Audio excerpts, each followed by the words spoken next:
بعد از توقف 4 ساله نمایشگاه اختصاصی محصولات جمهوری اسلامی ایران در تاجیکستان برگزار شد. روز دوشنبه در چارچوب برگزاری این نمایشگاه همایش تاجران دو کشور اما عمدتاً با شرکت صاحبکاران ایرانی برگزار شد. در نمایشگاه بیش از 20 شرکت معروف تولید کننده کالا در ایران شرکت دارند.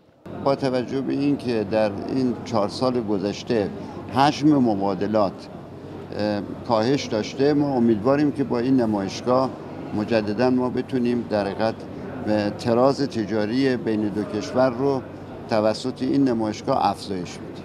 در این نمایشگاه حسن اسدالله‌زاده رئیس آریان بانک رهبری هیئت تاجران تاجیکستانی را به عهده داشت. قبل از آغاز کار همایش حسن اسدالله‌زاده از نمایشگاه اختصاصی محصولات ایران دیدن کرد و در نزد غفره کالاهای شرکت ایرانی سیم و کابل دامغان با رهبر آن محسن کلایی صحبتی انجام داد.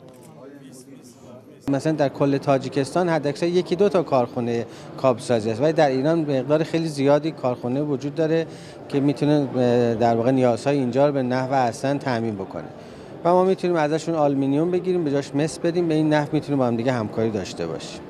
محسن کلایی گفت که آنها آماده هستند از طریق تبادل محصولات معاملات خود را انجام دهند. هرچند به گفته شرکت کننده های ایرانی این نمایشگاه فعلا در شرایط تحریم های غربی علیه ایران امکان استفاده از پول ملی کشور سوم عمدتاً از طریق بانک های امارات متحده عربی وجود دارد. اما صاحب نظران میگویند که بیشتر بانک های امارات متحده از سوی سرمایه‌داران غربی عمدتاً شهروندان آمریکا و بریتانیا تأسیس شده، به این ترتیب راه‌های دور زدن تحریم های غربی اندک باقی مانده است.